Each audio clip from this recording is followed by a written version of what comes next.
My name is Shelly. I'm the director of FTC for First Chesapeake, but I'm also the director of a program we have called Geared Up. And so Geared Up is a new program that we used to have a program called Geared Up. This is the new Geared Up. And it's funded by Google.org Foundation, a grant that we have generously received from a sponsor. And so with that, we decided to explore a cohort model for growing FTC mentors. And so I'm going to tell you about this program so that all of you can go back to your communities and find me new mentors that I can get involved in FTC. So next slide, please. All right, so what is Geared Up all about? So the point of Geared Up is to create a cohort where we create, build, and sustain new teams by training and sustaining mentors. It is different than what would be traditionally done because we do it on a 2-year model as opposed to in one season. You can move to the next slide. So what is involved? When you become part of the Geared Up program, you will first have an orientation on foundations of FIRST. So we are making the assumption that the folks getting involved do not have FIRST experience. It doesn't mean if you do have a little bit of FIRST experience that you should like opt out. A lot of the people, Brianne is one of our cohort from this past season. She has done FLL for years, and you learn things at the training, and even though she's been a part of the FIRST family. So number one, we start with FIRST foundations. 2, we have 4 to 5 training sessions that focus on all manner of things. So we focus on running a team, what that means logistically. We focus on robot build basics, programming and robot calibration basics. By basics, I mean like super basics. So we're not building the robots together. We're talking about the different things you should be thinking about and then having your students look at, and then you're doing it outside of that training session. All the training sessions are virtual so that we can reach everyone in our district, so you're not bound by geography in order to be a participant. We do offer startup costs for starting your team. So we cover the registration costs to create a team at First National. We cover registration costs at the local level to compete in our local district. And then we also support you with the startup costs for a robot kit and a control and power bundle from Rev. And so all of those things are part of the overall experience so that you've got the basics to start. It is Can experienced teams sit in on these lectures as a review? Sorry, say that one more time. Can experienced teams sit in on these lectures as a review? So it is meant for new teams. That's what it's geared towards. So I would say if you wanted to learn more, we could talk about doing something unique and discrete for teams that already exist that are looking for a review of certain things. So the team and mentor support system is a 2-year process. So the first year is really just sort of getting your feet wet, right? So we get you started, we train you, we have a way to celebrate you at the end with a celebratory experience. We called it a scrimmage, not so much a scrimmage, mostly celebration. And so some teams showed up with like, they showed up and that was where they were because they were a school team and that was as far as they got for the few months that we were doing it. And then we had others, like my friend here, who showed up and they had a fully built robot and were ready to just like go and get her done. And it's everything in between. And so you come to the celebratory event in order to show what you learned for the season, connect with veteran teams, and just get a feel for what competition feels like without being in a true competition setting. So I am brand new to this. Awesome. Yes. So I'm very interested in hearing about this. The training sessions, is it just for the coaches or people leading, or is it for the whole team? It's for the coaches. Okay. That's what I thought. Yep, it's for the coaches and mentors. We encourage both of you to attend, so it doesn't have to just be lead. It can be the lead and the co. But if you have two people that are participating, you don't get two robot kids, right? Okay. You just get the one. Yeah. And we are actually exploring ways to make things more robust as well, in terms of, because we recognize, like, okay, well, we gave you a robot and we gave you a control bundle, and so I guess now you just go figure out how you're gonna put it on a field with some field elements. And we recognize that that would be useful too, is to have a set of field elements or a partial field. And so we are exploring ways to reduce the cohort in order to perhaps bring that in as another benefit of the program, but that's in exploration mode right now. And with and then, so in year two, so year one, you get trained, you get registered, you get your foundation, you are working on recruiting your team, you are working on securing your co-coach, you are building those foundations, you're letting your kids learn alongside you. Year two, you compete. You can move to the next thing. Okay, so as part of that training, in year two, or pardon me, in year one, we also ask that the new coaches volunteer and go to competitions so that they can get a bird's eye view of what's going on. Brian, would you like to speak to that? Yeah, so this was a really important part of the program as a cohort member, so much so that I actually did it twice. So as part of the cohort model, the mentors that are participating are required to attend and volunteer at one match in any role that they feel comfortable.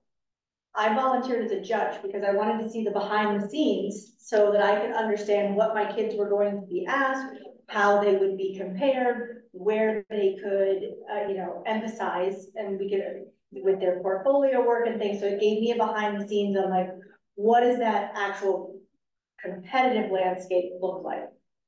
Now, while just the mentors are required to be there, I brought my daughter because she's a team member. So you know what she did?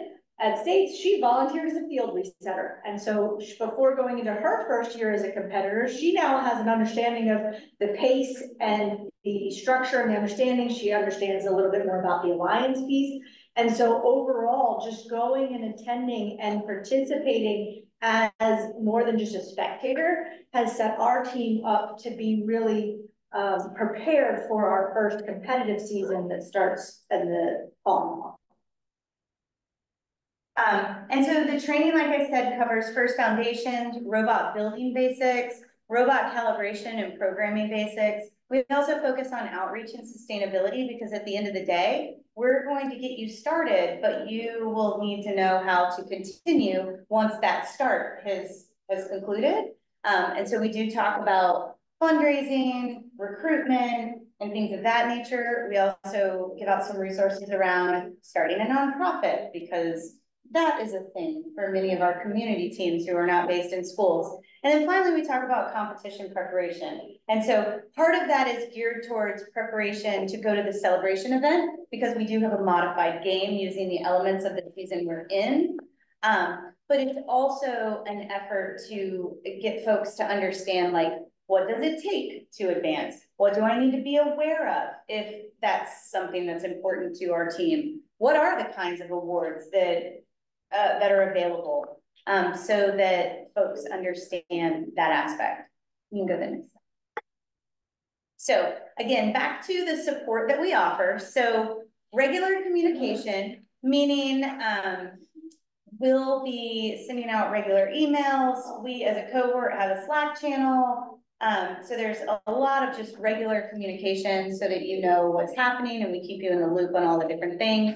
We also have a Google Drive resource folder filled with resources. So all the trainings that we do are recorded. We stick those inside. All the slides that we use for those trainings are in that folder for you to use. Any resources that we discuss, any links that we focus on, all of that is inside that folder so that you guys have a breadth of information that you can go back to in order to revisit things.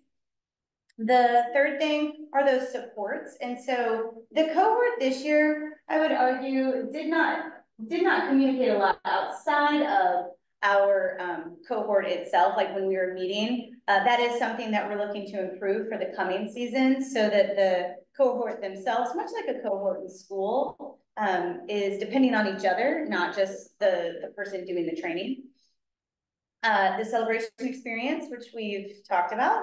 The veteran team connections is another really important one. Again, this year, it was primarily targeted at the celebration event. And so we did do that geographically. So we did open it to the community. Anyone who wanted to attend the celebration was welcome to let me know and then attend the celebration to support the rookie teams rather. And so we ultimately we were supposed to have 5, we wound up with 3. And so we had 3 veteran teams and our 5 rookie teams, and everyone came to the celebration, and it was an opportunity for the veteran teams to produce workshops. So like one team presented on outreach, another team presented on judging, a third team presented on portfolios. And so those new teams, again, had another training or session where they could learn like what are other teams doing with regard to these topics that make being a team more robust than just like we built a robot and showed up. Again, the year 1 training is what I've already discussed, and then the year 2 guidance. So we're just starting that right now. And so Brianne as a year 2 part in her cohort, so her group will have regular check-ins by me for all the different logistical things that happen across the season. So for the purposes of registration, that opens on May 15th. So there'll be a communication saying, hey, we're just around the corner, it's open, and I'm there to support them to get registered within FIRST. When it's time to register for FIRST Chesapeake, same support. When it's time to select qualifiers, same support. And so all of those steps along the way that, in my opinion, are often more challenging than like just leading the kids to the robot. We're holding your hand through that process in order to make it a smooth and easy on-ramp to attending competition. And so we'll have regular check-ins starting in August with cohort 2 to talk about things like, are you prepared for kickoff? Are you prepared for your first qualifier? What do you need to be doing after your first qualifier to prepare for your second qualifier? All of those things that don't necessarily come naturally whenever you first, are told you're going to be a coach or first, or decide this sounds like a cool idea, I'll try that. Next slide, please. All right, so the current cohort is filling quick. We have space for 16 teams this season. I right now have 8 confirmed, with 5 more that are potentially coming out of South Richmond, so like the Petersburg area. And so we've got a few spaces left. And so I am encouraging anyone and everyone, if you guys have a new coach or someone who's interested in being a coach, who is interested in participating in this cohort model, we encourage you to, at the very least, send me an interest form via this link. One check on that. Yeah. When she says a new coach, she doesn't mean for your existing team. She means if you're starting a new team. New team. Yeah. Mary. But if you have an existing team, as in like my team number, but it's going to be a brand new coach, does that also qualify? So according to the Google.org brand, it has to be a brand new team that we register with First National. That's a good question. I'm sorry. So Yeah. I filled out the thing when it came in the email, but I never got any kind of response. So I was told to talk to you and see what. Same. I just did it again. So you may not, have again. any slots open if you get all the people. That's a good thing. Right? Yeah, that's a problem I'll totally take. It's interesting. All right, so Darlene. Are there any questions about the Yes, model? so I would love for you guys to pick Brianne's brain, because Brianne went through the cohort this year and experienced what we did, and it was our inaugural group. So we did some learning on our end as well. And so, but she's got great experiences to share while I take notes. I just want to say thank you.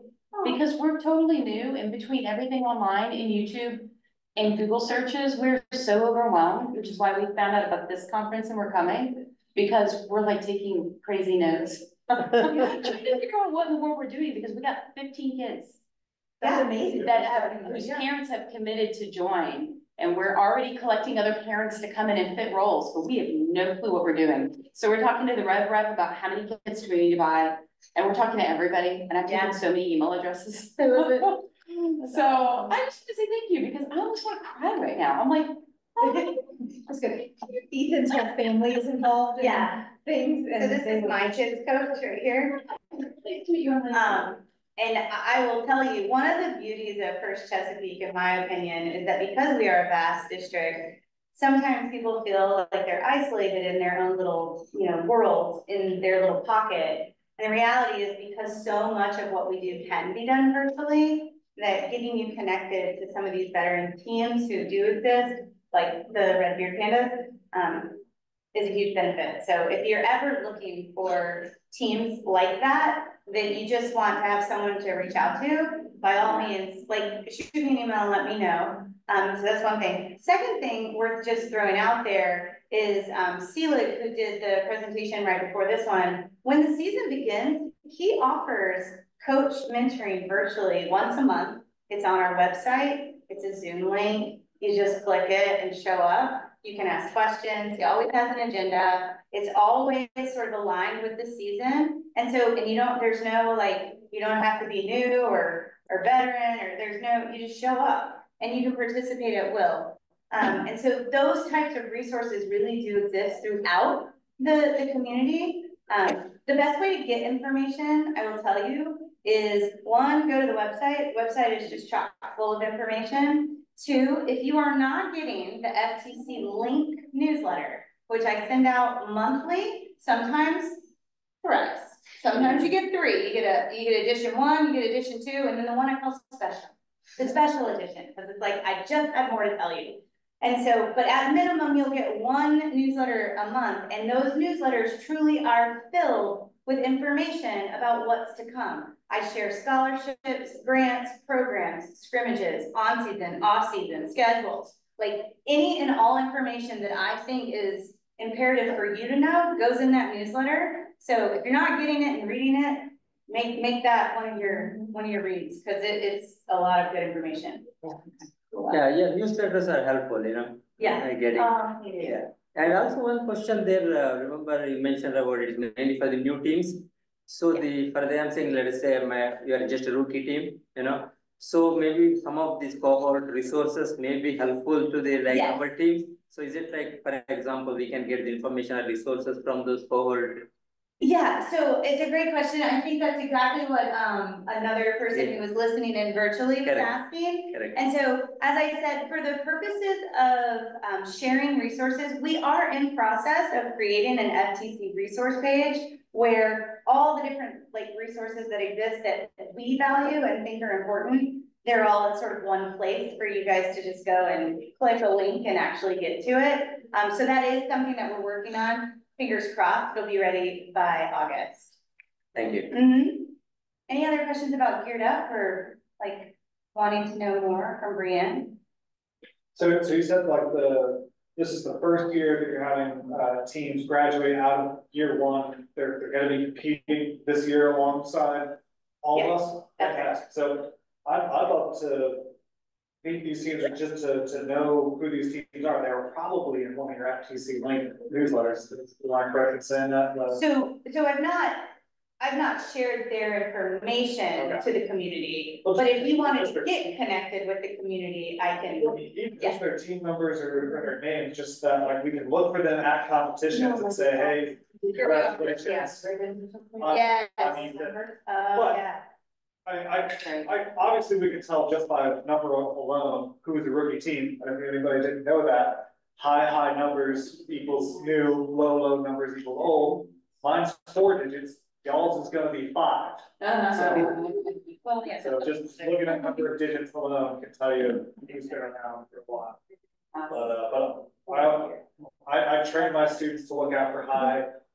It's in the 20 5,000 right now, I think. My team is 25149. 25149, yeah, mine's 4924. Yeah. But I train my students to look for High rookie teams and to introduce themselves and offer help, so. I'm just taking notes.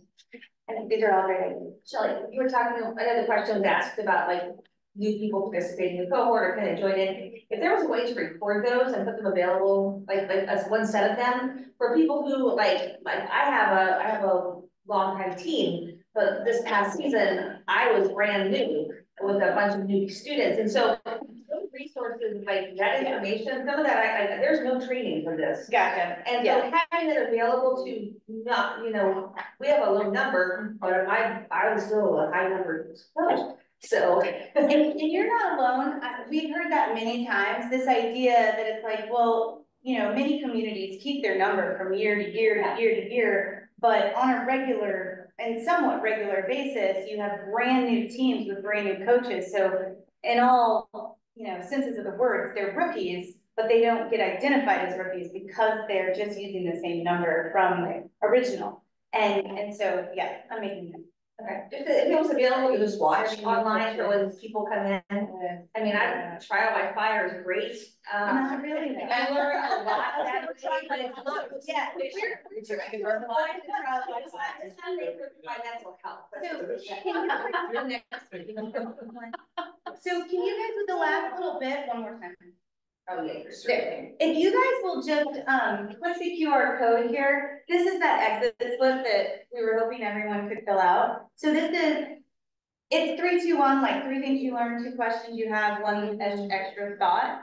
You don't have to, you can just put none, and just like tell me the one thing you want me to know. It's fine. What I'm looking for is like, so Darlene, I've already made a note of you and, Lacey. Yes. Well, I went ahead and Yeah. filled it out again too. Okay, you filled it out again.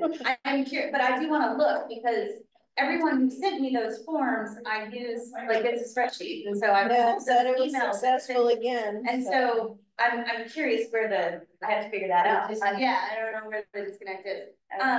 What was this one called? And so this is just an exit slip for any questions you still have, any information Yeah. that you think would benefit me, and then, yeah, that's all. Okay, Thank you. all done. Thank you for coming.